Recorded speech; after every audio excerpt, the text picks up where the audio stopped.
Ready for a deep dive, folks. This time we're taking on excerpts from Catherine Malabou's L'échange Heidegger. Oh yeah, this one's a head spinner for sure, but so insightful. Malabou really dives into the heart of change in Heidegger's work, and it's fascinating stuff. It really is. She doesn't just rehash his ideas, she grapples with them, pushes them in new directions, you know? Exactly. And a big part of that is how she breaks down the different ways Heidegger talks about change. She uses this phrase, the triad of change, focusing on these three German words, Verwandlung, Veränderung, and Wendung. And they're not just synonyms for change either. Each one has its own specific flavor, a different shade of meaning. Right, like different tools in a philosopher's toolkit. Exactly. So let's start with Verwandlung. Think metamorphosis, like the classic example. A caterpillar transforming into a butterfly. Yeah, but it's more than just a change in appearance, right? It's like a complete shift, in essence, in being. Right, a total transformation from the inside out. And Malabou connects this to Heidegger's concept of Geltung. It's this tricky word, but essentially it refers to the idea that things can be exchanged or substituted for one another based on their value or meaning. So, one thing can stand in for another, but how does that relate to metamorphosis? Well, think about how we assign value to things. It's not fixed, right? The value of, say, a company can fluctuate wildly based on how it's perceived, what it represents, what people are willing to pay for it. So it's like a constant trading game, but instead of stocks and bonds, we're dealing with meaning itself. Exactly. And that's what Malabou calls ontological capitalism. Meaning and value are constantly being traded, reevaluated, renegotiated. Wow. Makes you wonder if anything can truly be considered original or authentic in a system like that. Right. Is anything truly unique, or are we all just caught up in this endless cycle of exchange? Heavy stuff. Okay, before we spiral too far down that rabbit hole, let's shift gears a bit and talk about Veränderung. This is often translated as modification. And it's a very different beast than Verwandlung. While metamorphosis implies this radical overhaul, modification is about the subtle shifts and adjustments that happen within a system. So like fine-tuning rather than a complete rebuild. Yeah, exactly. A good example Heidegger uses is boredom. He actually talks about different flavors of boredom. Each flavor reflects a slightly different way of experiencing time, a subtle modification of our being in the world, but not a total transformation of who we are. So if Verwandlung is like the plot twist in a movie, Veränderung is more like character development, those small incremental changes that shape the overall story. Perfect analogy. Okay, I'm starting to see the nuances here. So we've got these radical transformations on one hand and these more subtle modifications on the other. Where does Wendung, this idea of turning, fit into all of this? Think of Wendung as the hinge that connects them, those pivotal moments where a shift in perspective makes both radical change and subtle modifications possible. Okay, things are getting interesting, but I have to ask, what's the big picture here?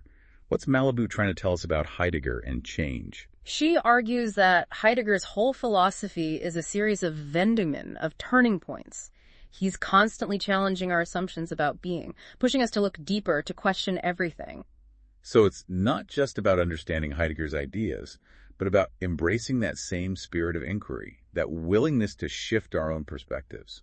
Absolutely. And this becomes even clearer in Heidegger's later work, where he starts moving away from this idea of fixed essences, but towards a more dynamic understanding of being. This is where the concept of the Ereignis, the event, comes in. So instead of trying to define things in these neat little boxes, he's saying being is more like a river, constantly flowing and changing. Beautiful image. Yeah. And with this shift, the relationship between being and the things that exist, what philosophers call beings, also becomes much more dynamic. It's not a hierarchy anymore with being on top and everything else below.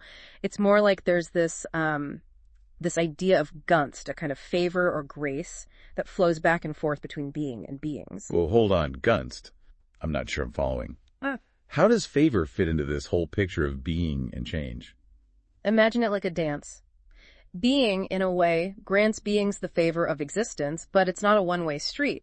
Beings, in turn, do being a favor by allowing it to manifest, to appear in the world. So it's this beautiful reciprocal relationship where being and beings are constantly shaping and supporting each other. Exactly. They need each other to exist, to change, to unfold. Okay, my mind is officially blown. We're going to need a minute to process all of this. But before we do, there's one more piece of the puzzle I want to touch on.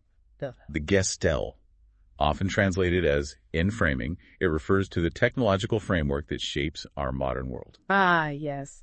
The Gestell. This is where things get really interesting. Because now we're bringing technology into the mix.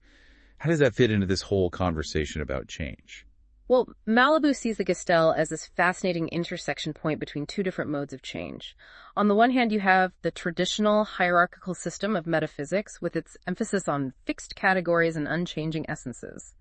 And on the other hand, you have this newer, more fluid and dynamic understanding of transformation, where the lines between being and beings become blurred. So it's like the Gestell is both a product of our old ways of thinking and a catalyst for new ways of understanding the world. You got it. It's this double-edged sword that can both limit and liberate our understanding of change. And Malabou suggests that the Gestell, for all its limitations, might actually be a necessary stage in our philosophical evolution. It's like we're being forced to confront the limits of our traditional ways of thinking and embrace a more dynamic, more open-ended understanding of being. Precisely. And this leads us to one of Malabou's most striking ideas. Cineplasticity of being. Remember that metaphor of being unfolding like a film? Yeah, that was a good one. Well, she takes it a step further and suggests that being itself is cineplastic. It's not static, but rather unfolds in this series of movements and transformations, constantly changing, always in flux, like a film. It's like the Gestell is the director, constantly changing the scene, introducing new characters, pushing the narrative forward in unexpected ways. Exactly. It's this constant process of becoming, of unfolding, of revealing new possibilities. And embracing that truth, that dynamic flow of being, is where Malabou sees the potential for real liberation. It's like a call to action. Stop clinging to those outdated ideas, those fixed identities, and surrender to the flow. Let go of control and embrace the unknown. Because change isn't something that happens to us. It's something that's woven into the very fabric of being. It's the essence of who we are, how the world works. It's everything and everywhere. This has been incredibly eye-opening, but there's one question that keeps nagging at me. If change is so fundamental, how do we reconcile that with the fact that we often feel stuck, trapped within our own limitations? Like we just can't break free from those old patterns, those old ways of being.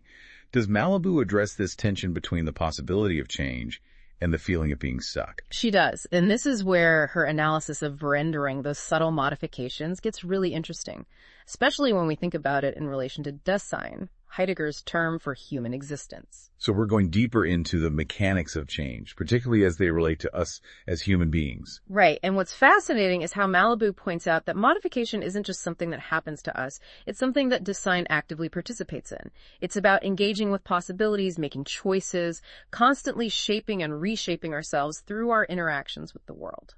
So it's not just about external forces molding us like clay, but about Dasein having this inherent capacity to modify itself. Like we're both the clay and the sculptor. Exactly. But then she raises this crucial question. Can these modifications, these small tweaks and adjustments, actually lead to real transformation? Or do they just keep us shuffling around within the same old structure? Ooh, that's a good one. Can we really break free from the gravity of our past selves through these subtle shifts? Or are we forever bound by our limitations? It's a question that Heidegger himself grappled with.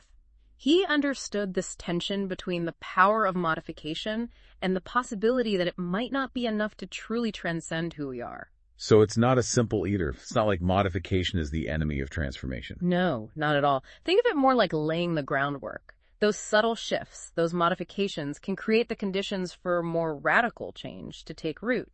It's like learning a new skill. You don't become a master overnight. You start with small steps, mastering those basic techniques, making those little adjustments along the way, and over time, those tiny changes add up to a profound transformation. Precisely. And that's where Malabou brings the Gestell back into the picture. Ah, yes, the Gestell.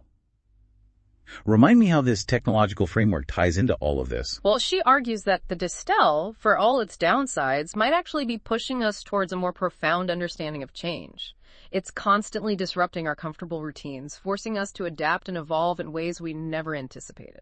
So it's like the Gestell is shaking things up, forcing us to confront the reality that everything is in flux. Exactly. And this brings us back to that idea of cineplasticity of being. Remember how we talked about being unfolding like a film? Yeah, I'm starting to see the connection. Well, the Gestell is like that director constantly changing the scene, throwing in plot twists, pushing the narrative forward in ways we can't predict or control. It's like this invisible hand remixing the film of our lives. And in that process, we're being forced to confront the fact that change isn't just something that happens to us. It's the very essence of who we are, how the world works. It's a fundamental part of being itself. Exactly. Mm-hmm. And Malabou suggests that embracing that truth, surrendering to that dynamic flow, is where real liberation lies. It's like a call to action. Stop clinging to those rigid ideas of who you are and just go with the flow. Let go of that need to control everything and embrace the unknown. But that's easier said than done, right? I mean, it's one thing to talk about embracing change, but it's another thing entirely to actually do it. How do we bridge that gap between the idea of change and the experience of feeling stuck? That's a great question. And it leads us to one of the most thought-provoking aspects of Malabou's work. The idea of the impossibility of change. Hold on. Impossibility of change. Didn't we just spend the last hour talking about how change is fundamental to everything? Now you're telling me it's impossible. My head is spinning. It's not as contradictory as it sounds. Malabou isn't saying that change literally can't happen. It's more like she's pointing to this deeper philosophical problem. When we try to grasp the idea of truly radical transformation, we hit the limits of our own understanding. So it's not that change is impossible, it's that it's hard to wrap our minds around it. Like our language, our concepts, they just aren't equipped to handle that level of change. Exactly. Our thinking gets stuck in those old patterns, those familiar categories, and that can make it seem like real change is impossible. Like trying to describe a color you've never seen before. The words just don't exist. Perfect analogy. But here's the thing. Malabou argues that this impossibility isn't a dead end. It's actually a crucial turning point. Wait, how can something be both impossible and a turning point? That sounds like a paradox. It is, but it's a productive paradox. Because when we bump up against those limits of understanding, it forces us to question everything. It pushes us to think outside the box, to stretch our imaginations, to consider what might lie beyond those familiar categories. So it's like hitting a wall and realizing that the only way forward is to break through it, to step outside of those comfortable boundaries and explore uncharted territory. Exactly. And Malabou calls this crossing the line. It's about letting go of those preconceived notions, embracing the discomfort of not knowing, and opening ourselves up to the possibility of being fundamentally changed by the journey. It sounds a bit terrifying, to be honest. Like taking a leap of faith into the unknown. Does Malabou give us any hints about how to make that leap, how to cross that line into radical transformation? It's definitely a courageous act. It requires us to let go of those comfortable truths, to be okay with uncertainty, to trust that something new will emerge on the other side, even if we can't see it yet.